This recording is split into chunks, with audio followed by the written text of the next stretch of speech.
como anticipo, pues este es un impuesto cedular y conexo, es decir, que grava también los ingresos, ¿verdad?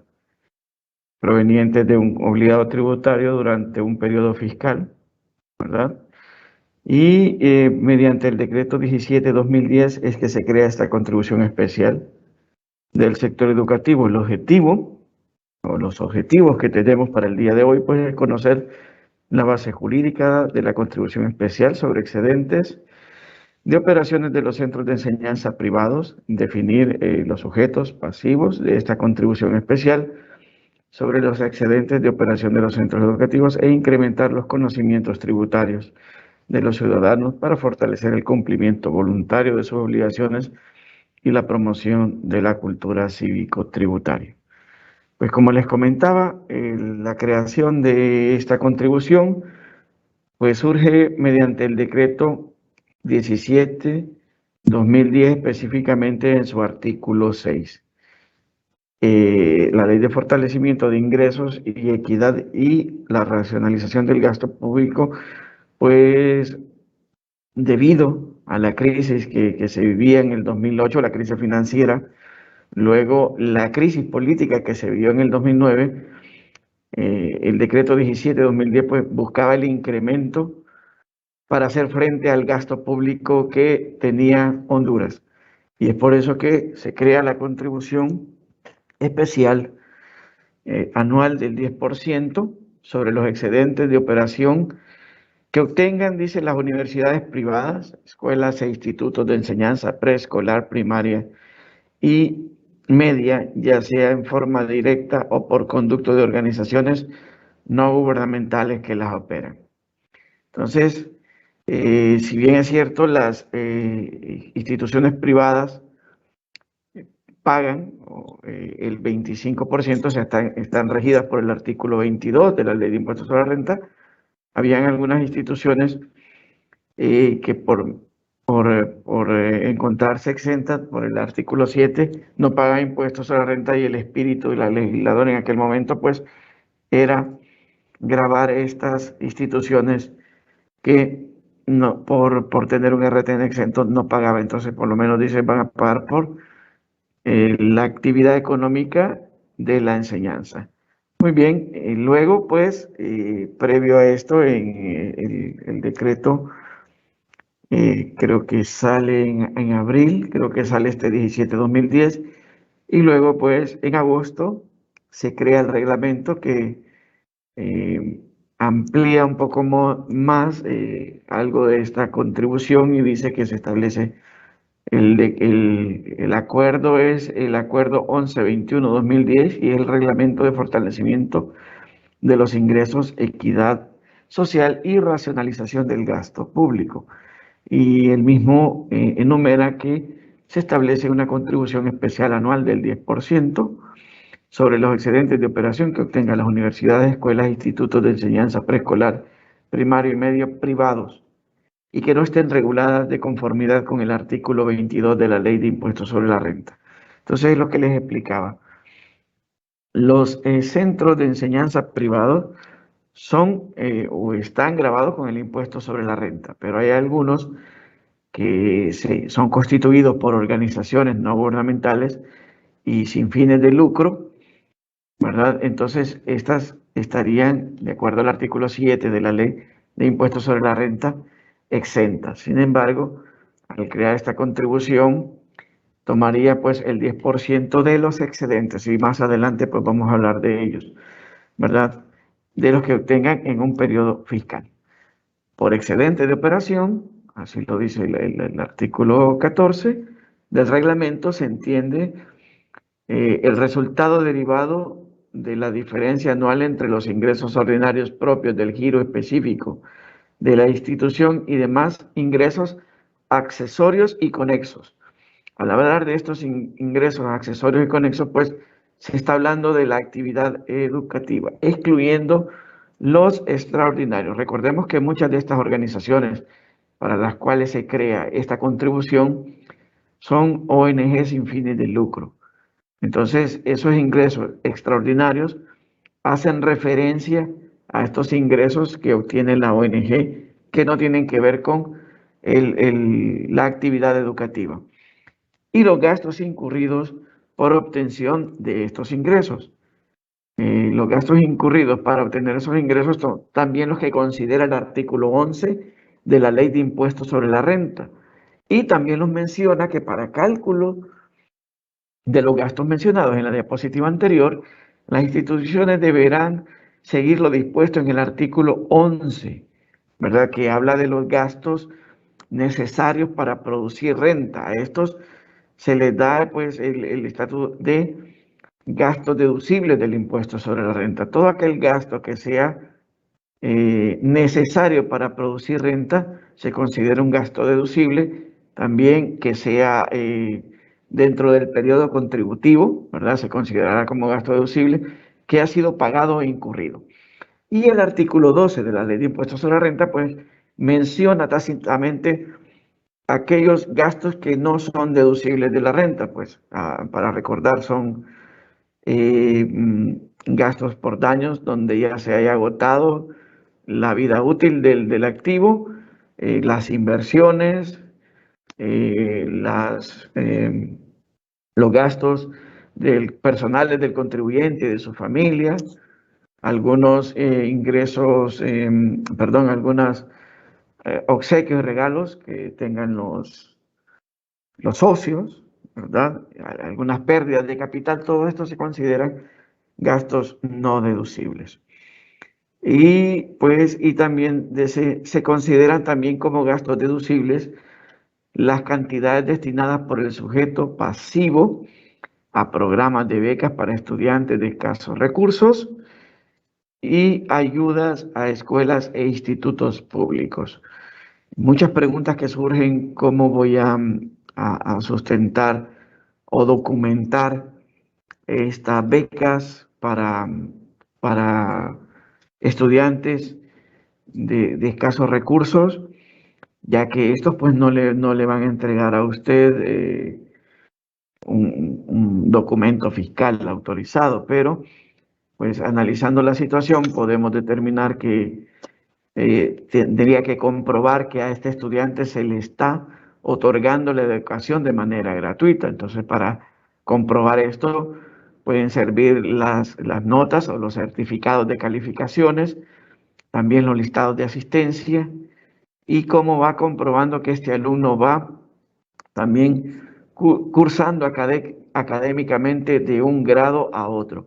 Entonces, todo esto sustenta esta beca, ¿verdad? Que un alumno está obteniendo este beneficio y el cual pues es estimado como gasto. También pues ya las ayudas a escuelas e institutos públicos, ya la Secretaría de Educación emite las respectivas constancias de donación, que éstas sustentan y son válidas para sustentar un gasto deducible de impuestos, ¿verdad? Y si se trata de una persona jurídica, se le reconoce el 100% de la donación. Si se trata de una persona natural, solamente se le reconoce el 10% de su renta neta gravable como gasto deducible por esta donación, ¿verdad? Que lo establece así el artículo 13, el numeral D de la Ley de Impuestos sobre la Renta. Entonces, esos podrían ser los sustentos o la documentación que sustente tanto la beca que se otorga al estudiante, ¿verdad? Y también la constancia de donación. Una vez me decía que le daban un talonario al alumno, pero recuerde que esta beca no es un ingreso. Ahí donde yo le decía a la persona que el talonario se le da a alguien que está haciendo ingresos, o sea, que está dando estas aportaciones y llevan ese control. A manera de control creo que se diría, pero lo que esto implica es un gasto, otorgar una beca, y así se reconoce contablemente y en la ley también, en esta contribución, es que es un gasto y un gasto que es deducible. Por lo tanto, pues lo único que tiene que sustentar, y decía de escasos recursos, entonces también sustentarlo con un estudio socioeconómico, ¿verdad? Que también compruebe, porque este es el que da el origen al deducible, ¿verdad? Que sea de escasos recursos. Entonces, al tener un estudio socioeconómico, pues es lo que da apertura al deducible. Entonces, muy importante, ¿verdad? Considerar esto que les acabo de mencionar para que puedan sustentar este gasto deducible, que así lo establece el reglamento de esto que está aportando. Lo que le estoy diciendo, pues el sujeto pasivo lo establece el reglamento, que serían las asociaciones civiles y las fundaciones que operan uno o más centros de enseñanza, ¿verdad? Y los plazos y las formas de pago, pues el contribuyente enterará las cantidades resultantes de la aplicación de este gravamen de forma anual, en los mismos plazos, lugar y formularios que a tal efecto establezca la administración tributaria. Pues el formulario que se ha establecido para esa declaración, pues es el formulario SER, ¿verdad? En sus presentaciones de preimpreso, también por Deadline y por oficina, creo que también ya está el aplicativo. Entonces, ese es el formulario que establecen los plazos, son los que se establecen para el impuesto sobre la renta, es decir, que el vencimiento o la presentación de este sería del 1 al 30 de abril, siendo el 30 de abril el vencimiento del plazo para presentar y pagar la contribución especial del sector educativo. No aplican a este gravamen, a los gravamen, a los excedentes de este gravamen, a las personas sujetas, las cuotas trimestrales, ¿verdad?, de anticipo del impuesto sobre la renta, las que establece el artículo 34, ya que estos son pues los pagos a cuenta que nosotros conocemos, y la aplicación de este gravamen a los excedentes pues no aplica para este gravamen los pagos a cuenta, si lo establece también el reglamento de esta contribución. Muy bien, pues es un tema bastante corto, como les decía yo, es un impuesto conexo y cedular, así está catalogado, ya que grava los ingresos, ¿verdad? Pero se ha creado una ley especial, la que se encuentra en el 17/2010, para gravar esta contribución de estas instituciones no gubernamentales que administran centros de enseñanza. Si hay preguntas, pues estoy en la mejor disposición de darles respuestas. Y pues espero que haya sido de su agrado. Si hay alguna duda, pues este es el momento para que por medio del chat las hagan. Les darán lectura si son del tema, les darán lectura si son del tema, y gustosamente pues daré respuestas. Vamos a empezar con las preguntas, licenciado Harold. Dice aquí un participante, ¿nos podría indicar algún ejemplo de las instituciones que pagan esa contribución? Bueno, me haría referencia a lo que dice el artículo 6 del decreto 17/2010, ¿verdad? Donde establece que los excedentes de operación que tengan las universidades privadas, menciona, escuelas e institutos de enseñanza preescolar, primaria y media, ya sea en forma directa o por conducto de organizaciones no gubernamentales que las operen, están obligados a pagar esta contribución.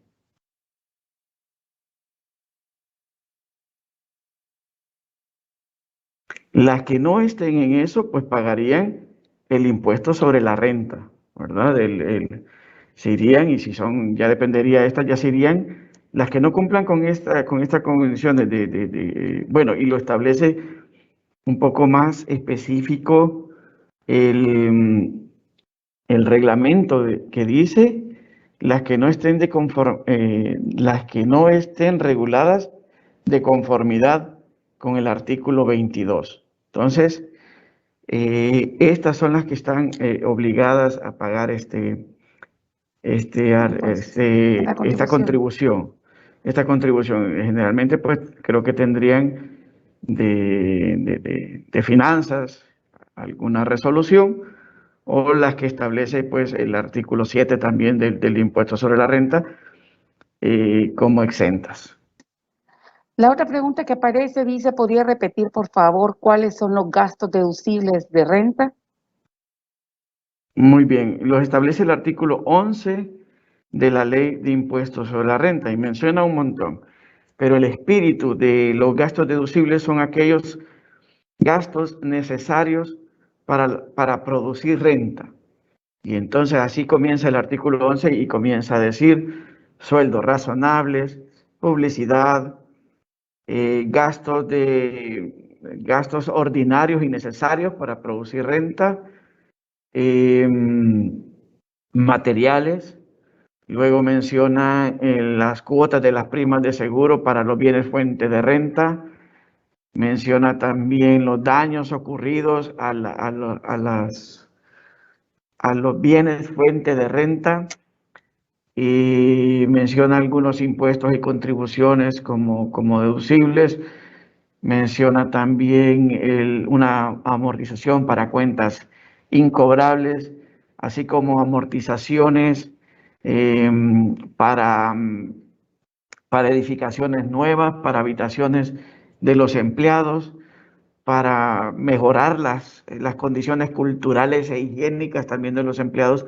Hay una amortización también que otorga el servicio de administración de rentas para el desgaste o uso de aquellos bienes que no se consideran dentro de la depreciación.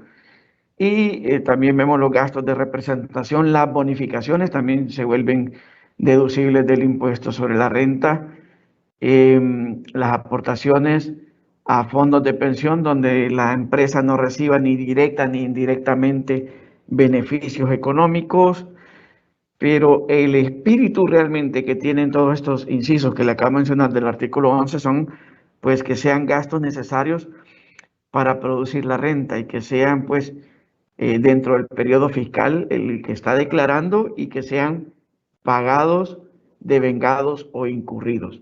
Y agrega la contribución especial, agrega que se consideran también como gastos deducibles las cantidades destinadas por el sujeto pasivo para programas de becas para estudiantes de escasos recursos o ayudas a escuelas e institutos públicos. Aparte de las que considera el artículo 11 de la Ley de Impuestos sobre la Renta, para esta contribución también agrega pues lo que son ese gasto destinado para las becas de los estudiantes de escasos recursos y ayuda a escuelas e institutos públicos. Otra pregunta, ¿la obligación de esta contribución indica que estos sujetos no están obligados a renta? Lo dice el artículo del reglamento, dice que no están reguladas de conformidad con el artículo 22. Así lo establece para quien le aplica la contribución especial del sector educativo. La que no esté, la que no esté bajo este parámetro es que está regulada por el artículo 22, es decir, si es una empresa, una institución de enseñanza privado y no tiene exoneración de ese fin, entonces está conforme o va a reportar el impuesto sobre la renta, ¿verdad? Como lo haría una empresa con fines de lucro, empresa normal, pero la actividad es la enseñanza. Entonces, hay que considerar que la educación no es que tiene una tasa mínima de declarar, no.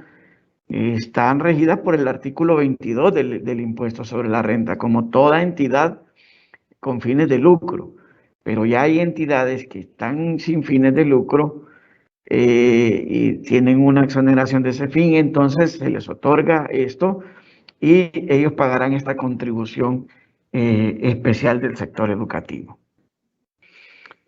Bien, como resumen, pues, como les digo, es una ley que va directamente, que el espíritu del legislador va directamente a estas instituciones educativas que por tener una resolución o por ser manejadas por una institución no gubernamental, civil, incluso menciona ahí, no estaban reguladas conforme al artículo 22 de la Ley de Impuestos sobre la Renta, es que surge esta contribución. Las demás escuelas privadas que están constituidas, ¿verdad?, como esa actividad económica y que buscan el lucro, se irían con la Ley de Impuestos sobre la Renta, ¿verdad?, y pagarían de conformidad al artículo 22. Entonces, esta es la diferencia de esta contribución con los demás centros educativos. Estamos hablando directamente de instituciones de enseñanza privadas, pero sin embargo, ¿verdad?, que algunas están con